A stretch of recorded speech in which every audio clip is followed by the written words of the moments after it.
네, 이제 2부의 세 번째 사연을 들어보도록 하겠습니다. 세 번째 사연은 망고젤리님께서 보내주신 사연인데요. 최동환님께서 읽어주시겠습니다.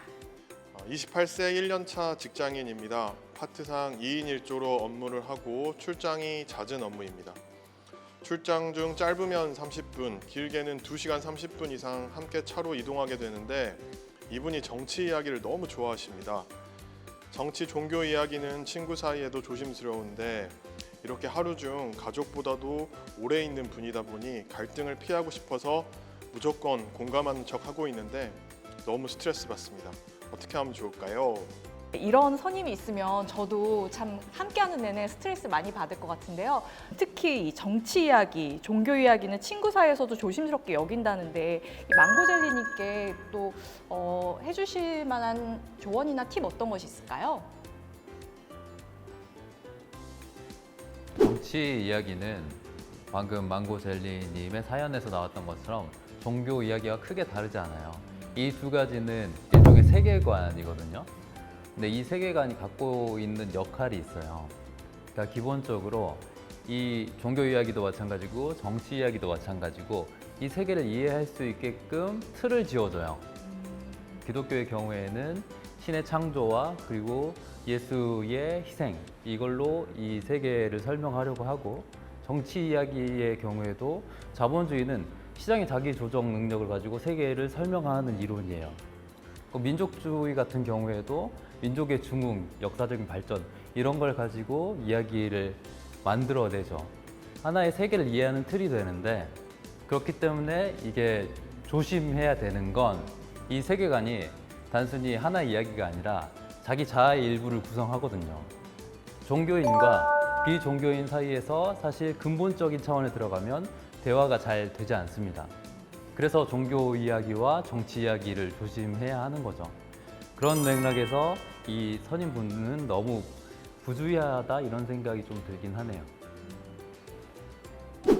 조금 이분이 스트레스를 해결하는 방안을 조금 생각해보면은, 제가 생각했을 때는 여기 이분이 이제 직접적으로 저는 정치 이야기가 듣기 싫어요 이랬을 때는 너무 불편해지는 상황이 생길 것 같아서, 저 같은 경우에는 이럴 때는 이제 나이 차이가 얼마나 나는지는 모르겠는데 혹시라도 이제 나이 차이가 많이 나더라도 그 상대방의 그 정치 이외에 조금 좋아하는 포인트를 찾아서, 저는 정치 이야기를 할 때마다 그 이야기를 계속 돌려서 그 이야기만 할 것 같거든요.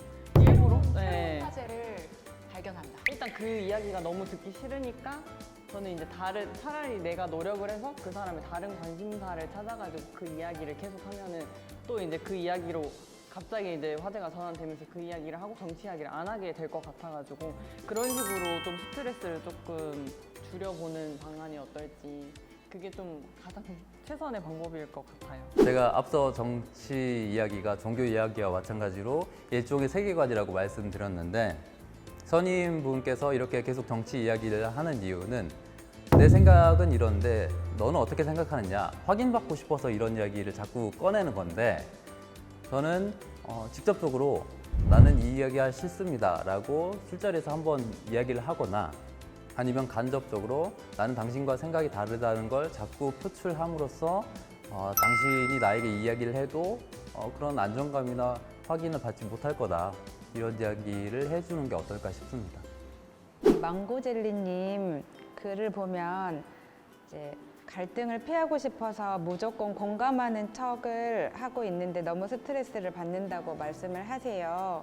그러니까 망고젤리님은 이 파트너와 잘 지내고 싶어서 공감을 자꾸 하시는데 그게 상대방 입장에서는 잘못된 사인으로 받아들일 수 있을 것 같아요.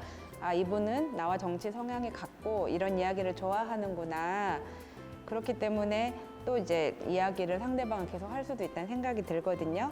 나는 이 이야기가 싫어요까지 말할 수는 없더라도 뭐 그렇게 생각하실 수도 있겠네요 라든지 그렇습니까 정도로 좀 미지근한 반응을 보이면 좀 줄어들지 않을까 싶고, 혹시 이제 제가 생각한 대안은 뭐 음악 뭐 좋아하세요? 이렇게 물어봐가지고 플레이리스트 같은 거 미리 좀 준비해서 틀어보는 건 어떨까, 그런 생각도 해봤습니다.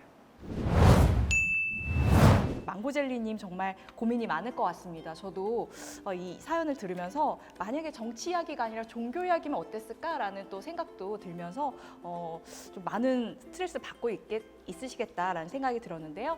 여기 계신 패널분들 우리 망고젤리님을 위해서 응원 한마디 혹은 시원한 해장 한마디 부탁드립니다. 보니까 망고젤리님이 동료를 상당히 배려하는 스타일인 것 같아요. 예, 그래서 말도 못하고 꾹 참고 다 들어주는 그런 분인 것 같아요. 망고젤리님한테 솔직하게 제가 해드리고 싶은 얘기는 저는 전공법으로 풀었으면 좋겠어요. 요즘 정치 과잉 시대라고 얘기를 해요. 그러니까 온종일 정치 종편 뉴스를 듣거나 유튜브를 듣거나 그런 분들이 정말 많아요. 과거에는 그 정도는 아니었죠. 그래서 제가 보니까 이 파트너도 약간 그런 분 아닌가. 저는 전공법으로 풀어야 될 것 같아서 방법은 솔직하게 힘들다고 얘기를 해야 된다고 봐요. 네, 얘기를 해야 됩니다. 힘드실 것 같은데 본인의 기호나 어떤 좋아하는 부분을 좀 더 명확하게 표현하셔도 좋으실 것 같습니다. 아마 망고젤리님은 선임자와 정치 성향이 많이 다르니까 이런 고민을 하고 있는 것 같아요. 근데 아까 얘기했던 것처럼 자신의 정치적인 생각이 공격받는 상황에 자꾸 노출되는 것도 고통스럽거든요. 그러니까 이걸 적절히 차단하는 방법을 고민하셨으면 좋겠습니다. 망고젤리님, 무조건 공감하는 척 하지 마시고요. 최소한의 리액션으로 노잼 분위기를 만드시면 될 것 같습니다. 무슨 분위기? 망고젤님, 저도 최종환님과 같은 생각입니다. 미적지근한 반응으로 그분이 그 이야기를 함에 있어서 조금 이야기를 하기 싫어지는 분위기를 좀 만들어 보시는 게 어떨지 힘내세요.